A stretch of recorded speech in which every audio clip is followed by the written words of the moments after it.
And welcome once again to another episode of the HoriZone Roundtable. Today is a very special day.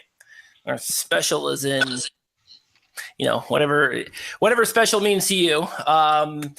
Today, I have with me a collection of fans from around the Horizon League in what we call the first ever HoriZone Roundtable Fan Battle Royale. I know it sounds more interesting than it probably actually will be. But again, I am your host. I'm Bob McDonald, and I am on Twitter at Bob McDonald. Unfortunately, today, my co-host Jimmy Lemke is unfortunately unable to join us. But as I mentioned, I have representatives from fans from every other school except, as it turns out, IUPUI. So sorry, guys. Yeah, not for lack of trying. So what I want to go ahead and do here is I want to let everybody introduce themselves, with the noted exception of John Durda from Cleveland State. At the moment, he is having some technical difficulties, but I know he'll be in at some point in time. So moving on down the line, then I want to start with Detroit Mercy. Wonderful. Carrick Jones, Detroit Mercy, class of 2016. All right. And and also feel free to put in your Twitter handle or wherever anything else if you so choose to do so. You can find me on Twitter at Carrick_Jones. All right. Next up, Green Bay, Brian. What's up, guys? I'm Brian Dickman. You can find me on Twitter at Brian Dickman. I also do at Fear the Phoenix. Been following Green Bay basketball since 2007 and writing Fear the Phoenix since 2011. Okay. John, have you fixed your technical difficulties yet?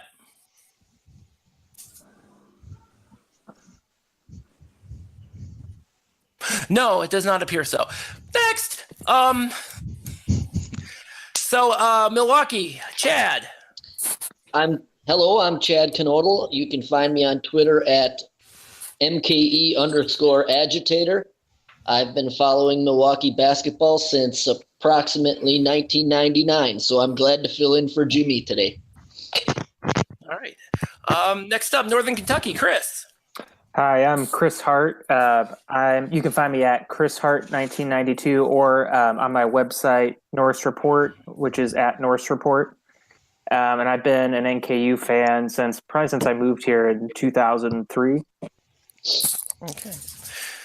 Next up, Oakland, Matt. Hey, I'm Matt Dudek. I am Grizz Talk OU and been following OU basketball since 2004. Great. All right. Next up, Olyer. Oh, that was pretty good. I'm Olyer Anderson. My Twitter handle is FlamesMania, UIC grad and fan. Okay. And, at the moment, Wright State, Ricky. Yeah, Ricky Redinger. You can follow me on Twitter at R_Redinger4. Been a Wright State fan since about the late 90s, probably I think like 97, 98 is my first knowledge of games. So I've been following these guys for a little while. All right. You do not hear a Youngstown State person, but Nick is somewhere floating around. He will join us sooner rather than later. All right. So, as I mentioned, this is an open fan forum, but I will mention that I do have a certain set of topics, but I am also very realistic that this conversation will get off the rails at some point in time. It's just a matter of when. So the first thing I wanted to talk about is, and Carrick, you're going to enjoy this because this involves Detroit Mercy. It also makes me look like a complete idiot because I thought last week there was no chance on the planet that Detroit Mercy was going to get rid of Bakari Alexander, and literally 3 hours after the podcast was posted, Bakari Alexander is no longer the head coach at Detroit Mercy.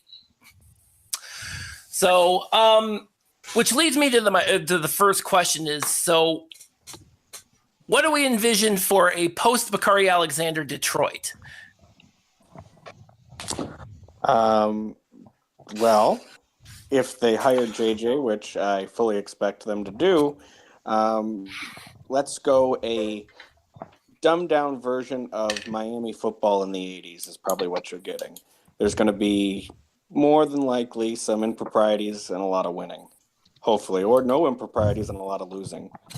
But it's going to be interesting situation, and I'm using my words very closely because I know for a fact I will get a phone call after this is posted from one Jermaine Jackson if I speak out of turn. So it's going to be interesting, to say the least. Sounds like fun. Personally, I was hoping for another wild Gary Waters to Detroit rumor, but doesn't sound like it this year. No, I think it's pretty much JJ or bust. I can't think of anybody else that they would probably even go and interview. Maybe the guy from Ferris State keeps coming up. A lot of our alumni that are very involved really like him. Outside of that, there's 2 or 3 local high school coaches that are pretty big time. But when you have a guy already working in the building that's the interim head coach that kind of can decide if half your roster leaves or not, if you're Robert Vowles, you really don't have much of a choice. I mean, you really want to dig the hole even deeper and see where that goes. Granted, they're not very well. They unless you find another rock lair, I don't know how much lower you can go. It's the thing that's scary is I don't even think he's a bad coach, and I like him. He's a nice guy. He's real good to one of my very good friends, Carlton Brundage. But he doesn't have a lot of head coaching experience, and if you ask high school basketball coaches in Michigan, it's very polarizing. They either hate him, or they love him, or he's a dirty, rotten cheater. Those are about your 3 different ways of opinion you're going to get on him. So, I'm cautiously optimistic. Kevin Durant really likes him. So I guess if that's a good vote of confidence, a lot of NBA players really like him. That's all you ever see on the social media is posts of him with NBA players and whatnot, and them talking about him. So that's something, but I mean, I don't necessarily think that. Well, let me ask you this, and I actually pose this to both you and Matt, because there's been and obviously between Detroit and Oakland, and that whole entire Detroit area high school basketball scene, you see a lot of. I know in the last few years you've seen a lot of HoriZone League players come out of that. I can tell you right now, I mean, Dennis Felton just pulled 3 guys out of the Detroit area already. So between that and everybody else within mid-majors that are looking, where does this kind of state of flux in Detroit? And I pose this to you as well, Matt, over at Oakland. What does that mean to you guys? Well, here's the thing from the Oakland perspective. I used to enjoy watching Mercy lose because we have that rivalry. It's not even fun right now. But with that in mind, and I'm not even just talking crap, hiring Jermaine Jackson would be the worst thing I think that university could do. He couldn't run a clean program in the high school lines. I don't know how he's going to run a clean program at college. His son having to have all those minutes already ran off their best player who's transferring, Corey Allen. I mean, they're losing commits left and right. I think hiring Jermaine Jackson is a terrible idea. I think it's what settled Bakari Alexander with a bad place to go. Is I think he was kind of saddled with JJ anyway when he came in. There's been rumors of that. It was never confirmed, but I think he had to have JJ on his staff, and I think it was bad for him to begin with. The name that I saw just today, Tony Paul tweeted it out, was Rick Mahorn's apparently interested, which would at least be kind of a name, and for the Detroit area might mean something. He's not he does radio sometimes for Pistons games. You can catch him, and I think he's awful, but it might be a name at least to help Detroit turn that around. I find it interesting, yeah, and in terms of, and I open this up to the group, in terms of it, I guess I can't understate the importance of having those Detroit area teams, for lack of a better word, not suck. I mean, you saw it this year where the bottom half of the Horizon League just, really was not great. And I guess I got to ask, if you're looking at another major rebuild job in Detroit, I mean, where does that put the state of the conference as it relates to, kind of those bottom teams?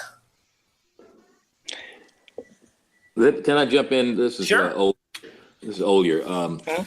I think that, well, from looking in from a distance, that what could be, they should just blow it up. I mean, JJ is not gonna help. What did he do in the games that Bakari was missing? Was there a change in philosophy? Was there anything different? The team played better, I thought. They were 4-3, but what was the big difference? They were 4-3. I mean, so that was the culture any different? Say again. Philosophy, but I think the kids played with more heart. That's the thing. I don't think Bakari could get anybody to play with any heart. I agree with Matt that it's probably not a very good idea, but as a university, our hands are kind of tied here. We don't have a whole lot of money. We probably just had to pay Bakari half of his buyout. I'm going to go ahead and assume that his inappropriate comments probably lost him some money on that, knowing how good the university's lawyers are. But time out, before you, one other thing I gotta ask: did he? I saw the words. I saw the figure $400,000 a year. Is that a real number for him? No, I think it's around 2 something. Oh, thank God, because I was losing my mind last week thinking $400,000 a year. Really? I mean, No. You'll never know for 3 or 4 years because everything's private, and then you got the tax documents, and it's a whole fiasco. I think the thing you're going to see if Detroit gets better is you're probably not going to see those kids leaking out to Cleveland State and Youngstown State anymore. Then again, where Dennis Felton's recruiting is probably places that U of D and Oakland aren't going to necessarily recruit. He's really recruiting the charter schools, and half the charter school kids can't qualify at U of D. You look at Detroit charter schools, almost all of them are failing. Edison was really good this year, but I know one of their best kids couldn't get into any Power 5 schools because of how bad the school is. I can't believe I'm going to agree with Kirky here, but he's absolutely right. There's a reason that U of D and Oakland aren't going after a lot of these Detroit kids between grades, and the Detroit basketball system is not what it was even a couple of years ago. It's deteriorating terribly. So there's a reason that they're not being heavily recruited by our schools right now. Yeah, the public school league let in all these charter schools, and it's just not the same. It's not like, the year Kay Felder came out. You had from 2010 through 14 4 years of really good basketball in the city. It's not like that. I mean, nothing against Clarkston, but you watched, 5 white kids beat the hell out of everybody for the past 2 years, and it could have been 4 years. And, these are the best kids in Michigan, and they're not even in the top 100 at all.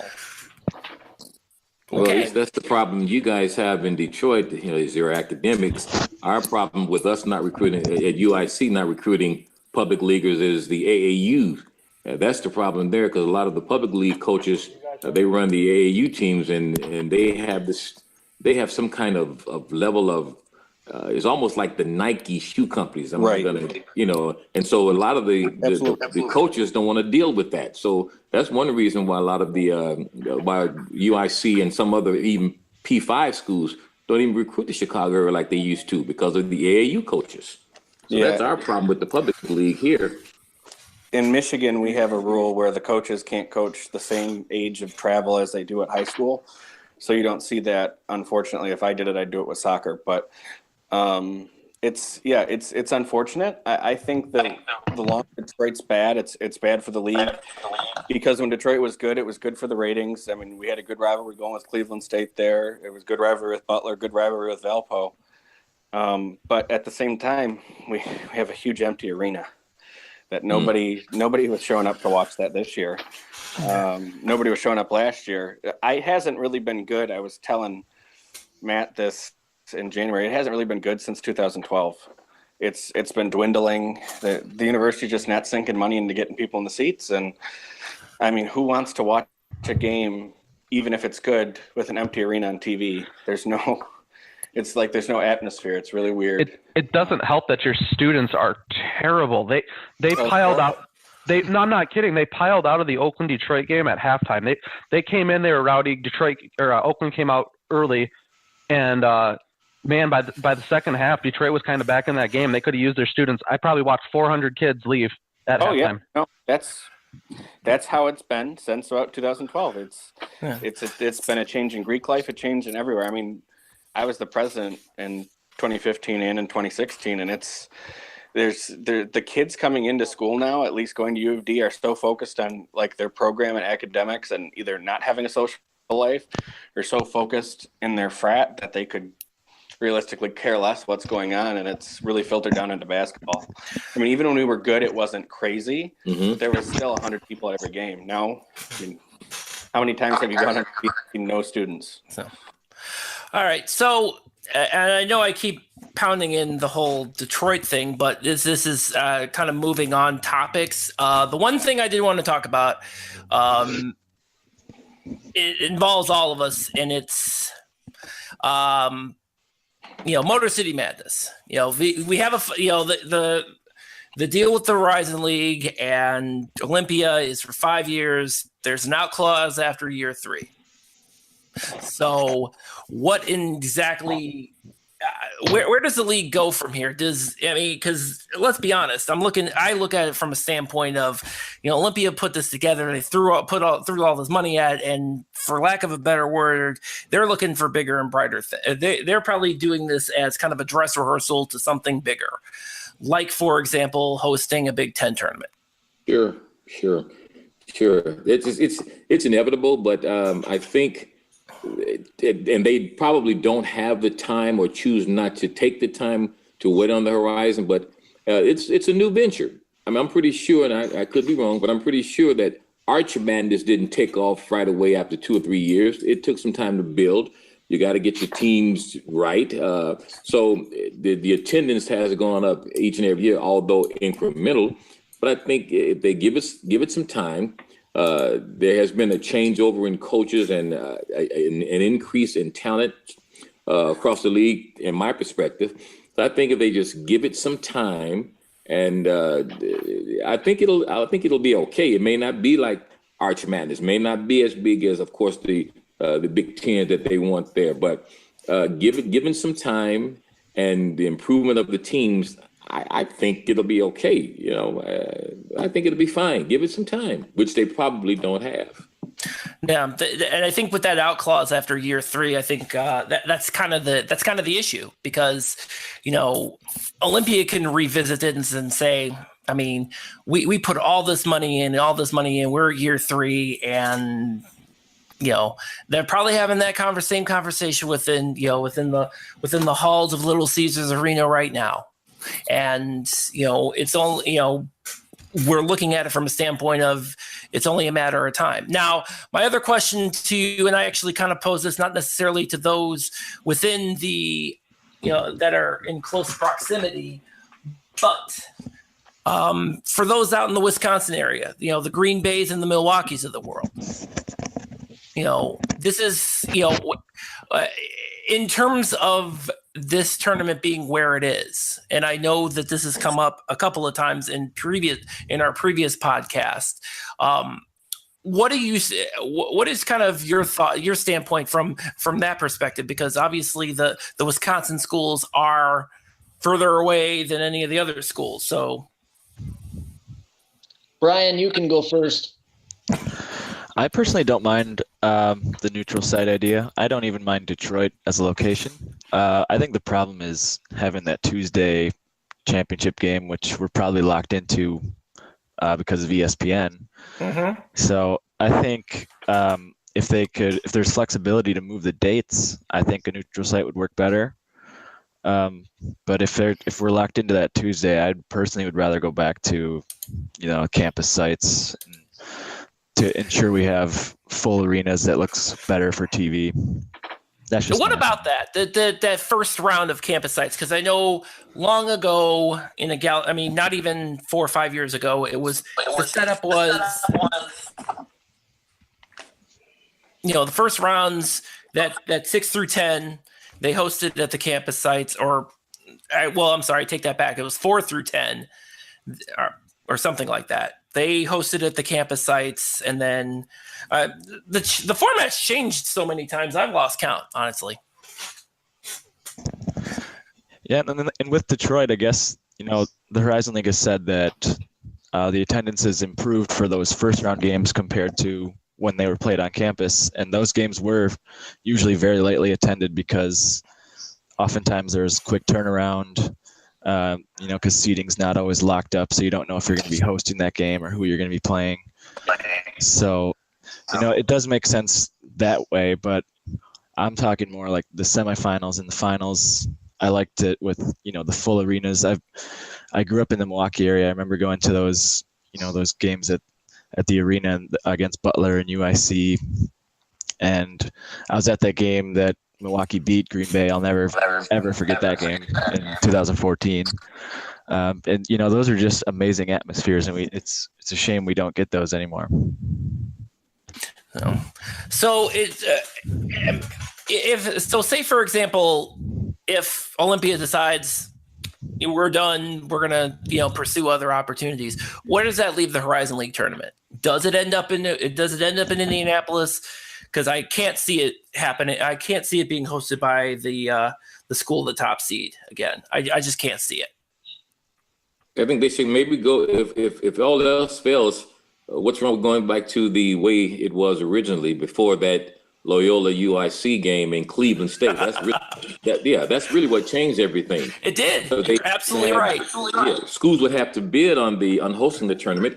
And for a while there, I thought it was great. I remember when UIC hosted it, and Detroit had when they had Rashad Phillips. I mean, I was there. I enjoyed the tournaments. I stayed for all the games, and I thought it was very enjoyable. Like I said, that Cleveland State, when the game was held there, that changed everything. It did. You're absolutely right. Because not only did the way the venues were selected changed, but the entire format changed. The double bye came in. Exactly. The highest seed, the house of the highest seed came in. I mean, all of those formats changed, all because we had two Chicago schools battling in Cleveland. About 100 fans showed up there. It was just about. It was on national TV. It was a great game, but nobody saw it except the people that was watching ESPN at the time. I remember it vividly. Yeah, because I remember going to the Cleveland State Detroit game right in the first round. It was like the last. It was and they was it? Yeah, it was the 01-02 game, and I think the last thing I remember is, I think, if I'm not mistaken, I think one of the Mercy pep banders got into it with like Theo Dixon or something. That's the only thing I can remember from that. Or or was it? I think it might have been one of the Detroit players got into it with Cleveland State's pep band. I can't remember I'm sure the legend is bigger than the story, and as they always say, when the legend is bigger, print the legend. Right. So, but yeah, you're absolutely right. That whole thing with Butler losing that first round game in Cleveland, and that's when everything just kind of turned on its ear, and now we're and it seems like they've spent so many years just trying to figure something out, trying to protect the number one seed, and they've, in all actuality, the league has done what they're supposed to do in protecting the number one. The number one seed just hasn't come through. I mean, I don't think 3 years in a row. And I don't think we'd be having this conversation about changing the venues or anything about the tournament if Oakland had did what they were supposed to do. NKU had, if anybody that was number one or even number two had done what they were supposed to do, I don't think we'd be having this conversation. And especially when the last 2 years, the number one seed has gotten knocked out by a 9 seed. Exactly. If we're so worried about protecting the 1 seed, though, why don't we just go to the Ivy League format and just put them in? Like, I'm sick of hearing about protecting the 1. They've had every advantage. And that includes my school 2 years ago. We had every advantage, and we didn't do our job. So, why are we still worried about protecting them? I don't want to be a small-time league and go back to campus sites. Put it in a neutral site. As fans, let's show up and let's support the league. I agree. But I think also now, since they've added the women, I don't want to come off as sounding sexist here. I don't think that has helped, because now you have so many games, and you have the added days, as someone alluded to before, and that Tuesday is still going to be there. But you have so many days, and the women added. I think the women should have their own venue, their own tournament. Keep them in. Try to have it as compact as possible, with as few days as possible, as many games as you can get in, and let's go from there. So I think what happened is, in that case, I think what the HoriZone League tried to do with that is they tried to replicate what the MAC did in Cleveland with MAC Madness, because they do all of those things. The problem that they had, that the HoriZone League has, is they kind of they compress the schedule, and more to the point, and this is also goes back to that first round of games. All the first round games for the MAC tournament, I believe, are both men and women are hosted at campus sites. You are correct. And for whatever, and I think that is probably, I think that's where it's just to your point earlier, it's too much too soon. And it's one of those things where it's too many, it's too busy. So, and I guess the other thing is, if we're looking at the women's tournament, if we go back to the number 1 seed, Green Bay would host it every year. Well, which is fine, because they should host it every year. I know. Until someone topples them. Which they probably won't. I mean, the Green Bay has built a dynasty up in women's basketball. Dynasty. Why hasn't the University of Wisconsin, like the major one, told Green Bay they need to pull their women's team from this conference if they win like they do? Like, if I'm thinking revenue, I'd be trying to put them in another conference. I don't understand what's going on. Don't know. I mean, isn't that that's your revenue generating sport, right? I mean, the attendance for women's games is pretty close to the men's games, but I still think the men's generates more revenue than the women's team does. No. So, and so one of the things that I was also looking at, since, as I'm sure some of you saw going prior to the start of the podcast, looks like Xavier has found a new coach in Travis Steele, and it got me thinking a little bit, about the coaches within the league. Specifically, I think of John Brandon at Northern Kentucky and Scott Nagy over at Wright State. You have two coaches. Especially with John Brandon, he's really built that team. He's led the team to an NCAA tournament in the first year of their eligibility as a D1 team.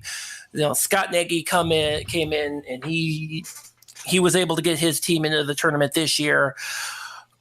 As is always the case with mid-major programs, there's always that specter in the back of the room of, where do you see a moment in time, maybe not this year, but potentially next year, where a John Brandon or a Scott Nagy might be looking to seek life elsewhere?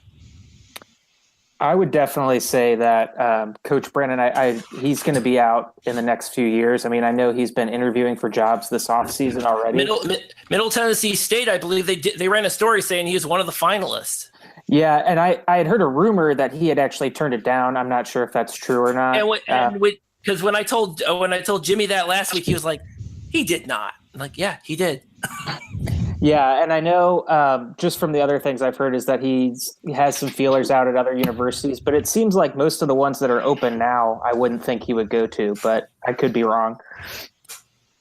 I thought it was just due diligence just to see what was going on because, he's got family there and he's building a program. And I do believe that, he probably will leave in the next few years or so, which will be good, actually, because that means that he has turned their program around and it will be a desirable job. So the next coach that'll be there, it'll probably be a good coach as well. So I'm not all hung up on coaches if they leave, as long as they've done a good job and lifting a program and leaving it better than they found it.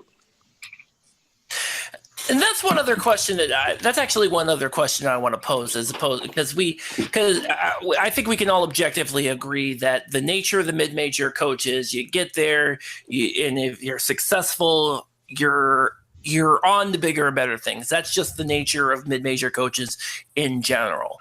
My question has always been, is the question of the order of succession. Like, for example, when Bryce Drew left Valpo, one of their assistants was next man up. Do you see a scenario? Would you ever see a scenario where any of the other Horizon League schools would be in that situation, where you had say, for example, a John Brannon did end up going to a Power 5 school? Is there an infrastructure in place where there's some consistency there, and an assistant coach has been there for a while, and he'd get first dibs, for lack of a better term? Well, I think I'll step in here real quick on this one because this was a hot topic for me. For you guys who follow me on Twitter, I was pretty upset when Wright State fired Billy Donlin. It was the same exact thing. Donlin absolutely inexplicable. I mean, he was. You had Brad Burnell, who came in, got Wright State to the tournament in his second year. Brad Burnell left, went to Clemson. Within days, they hired Billy Donlin as top assistant. And my first thing that comes to mind is the Butler pipeline that they had going for so long, and I thought it was fantastic. So that's where that went going for me. Now, you start to look, obviously, Nagy's getting talked about. I think it has to be the right job for him now because he's got a good wealth of talent coming back the next couple years. But I think it's the same thing. Hopefully they can develop somebody. But I see that hopefully being a potential thing for Wright State. And do you see that? Do any of you see that happening at potentially some of your other schools? Not at mine. Besides you, Chad.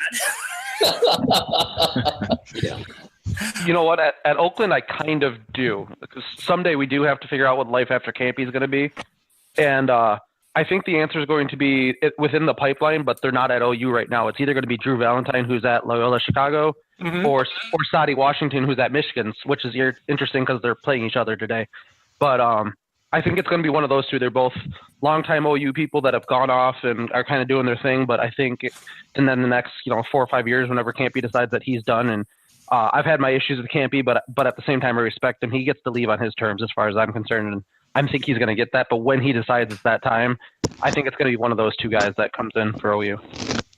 Okay. Now that adds a different spin to it now because I'm not really all that crazy about the succession of the pipeline that's right there on your bench. But in those cases, I think if an assistant goes someplace else and maybe gets some other teaching and philosophies like you Drew Valentine's and the other guy that went off, they're getting exposed to some other type of coaching. Now, when they come back, they may bring a different style or a different type or an addition to where they have because Campy, you know what he is, what he is. You know what his system is. You know what his style is.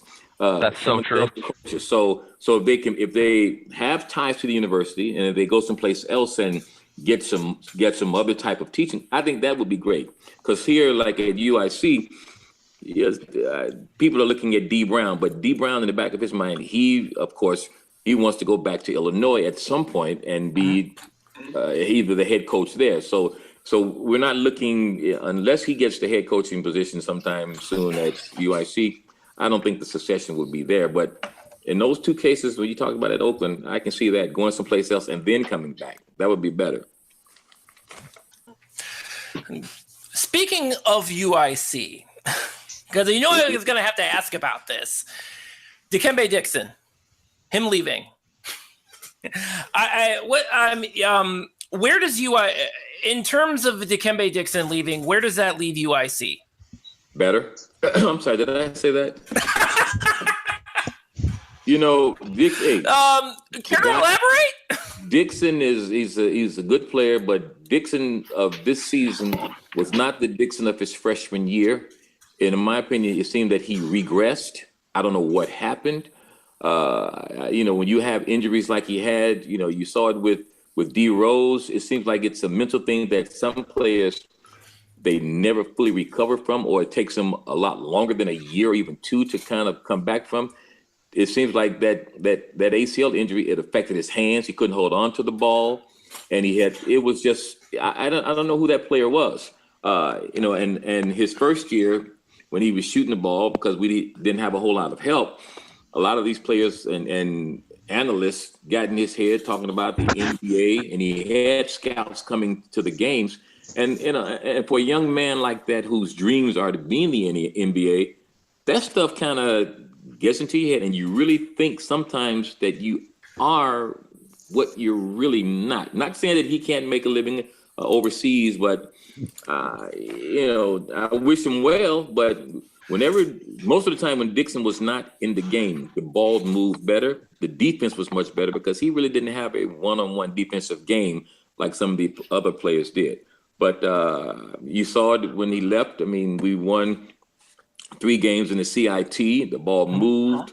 So I wish him well. But the team we have now, I think it'll be better next year if Coach McClain can get his act together and establish some type of offensive system.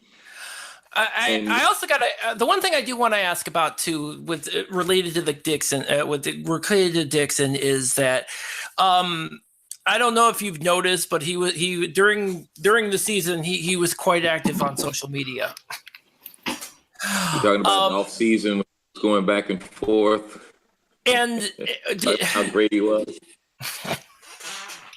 I mean, was that a distraction? I mean, not really. The players knew how this guy was. As a matter of fact, even before he made the announcement about him taking his talents elsewhere, the team knew about it. The problem was the timing of it all. So they know how Dixon is. They knew how he was during the regular season. They knew how he was in the off season when he was going back and forth with the other people on Twitter talking about how great he was. Nobody could guard him and all of this.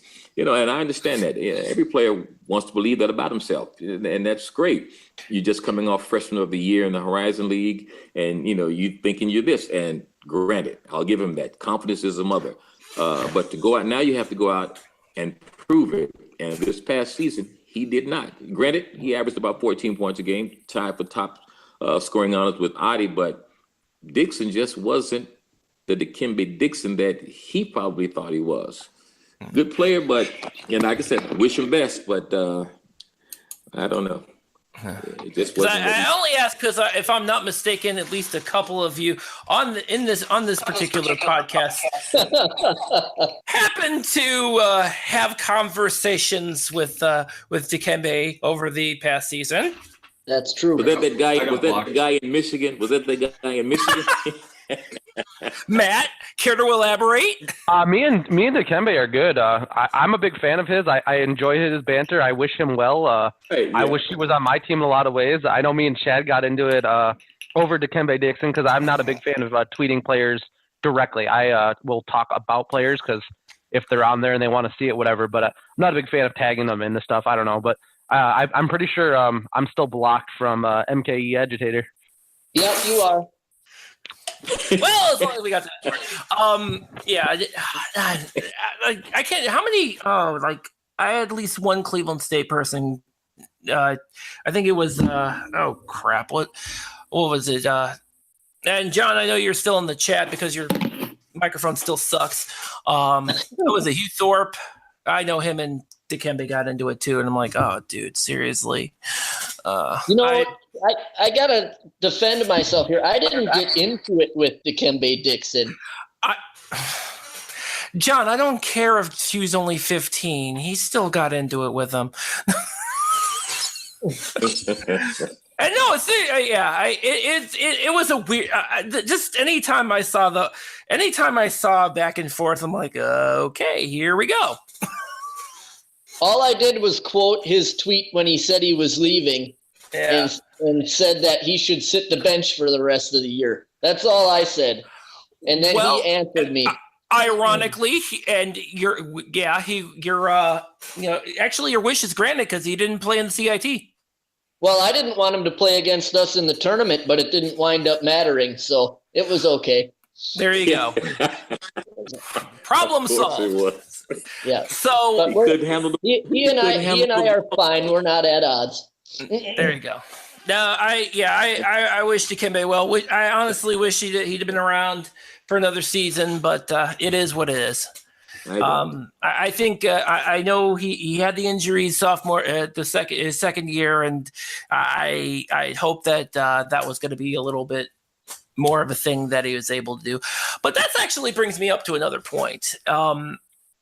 As fans, when you look at interaction, because of social media, and you look at the fan interaction with players, I mean, where do you guys stand on that? I mean, the Dikembe Dixon's thing aside, where do you kind of stand on that? And I say this as somebody who has who because of my previous because of the podcast, because of the writing I've done over the years, have players following me, had at least one tell me to shut the fuck up at least once. That was earlier this year because apparently I suck at spelling people's names. Where do you guys stand on that? Well, let me start with this real quick because we have a running count in the Wright State group. I have over 35 HoriZone League basketball players that have blocked me on Twitter. 35. I'm 25 now, so I'm a little too old for it. But back in the early 20s, we would get all the information, and we would be tweeting at players during the game as we would know stuff. So we actually, when we had the Youngstown State incident, when Lucas Podolsky attempted to come off the bench and fight us, their entire team and program blocked us on Twitter. So they had to move on from that.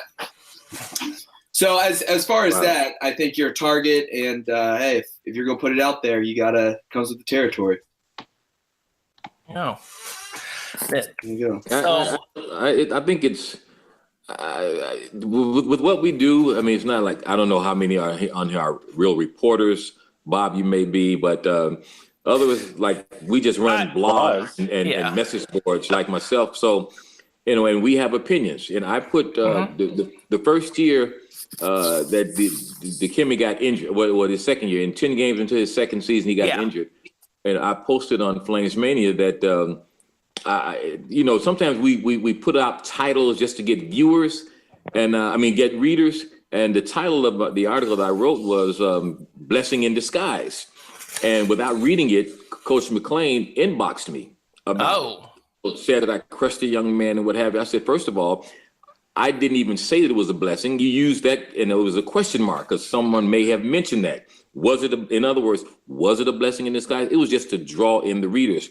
And I gave kudos to Dixon and what have you. And I did mention that once he was out, the team stepped up. They played better ball. They played team ball.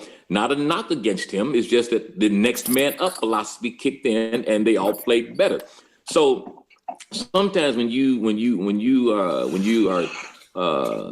have followers, players who are followers, or if you follow them, it's almost as if you have to be careful what you say because it can be misconstrued. Just like texting, nobody can hear the tenor of your voice. Nobody can see your face. So they're just reading words. And a lot of time they put their own spin on what they're reading. So it's a thin line. And, that's why sometimes I try and talk or post in generalities instead of specifics. Because a lot of these people, first of all, they're young, they're naive, they're reactionary. Yeah. They don't think things through. So you have to be careful with that sometimes. Yeah. No. I having been in your situation up until this last March, just between my column and More to the Fan and Cleveland and Campus Press Box. First of all, I made absolutely no illusions that I'm anything other than an opinionated loudmouth. But to your point, I always tried to be mindful of, putting a torch to anything. Didn't always follow that.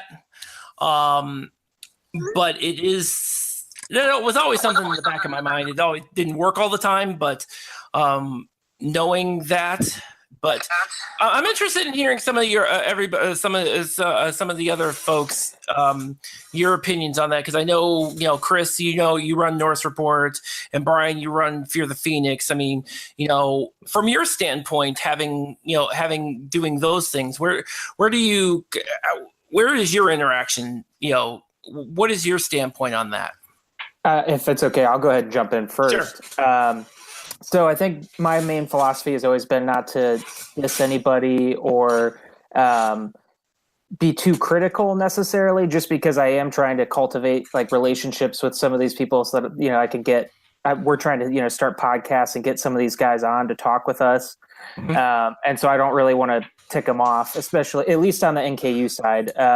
In terms of other teams, players, maybe we're not so opposed to doing that.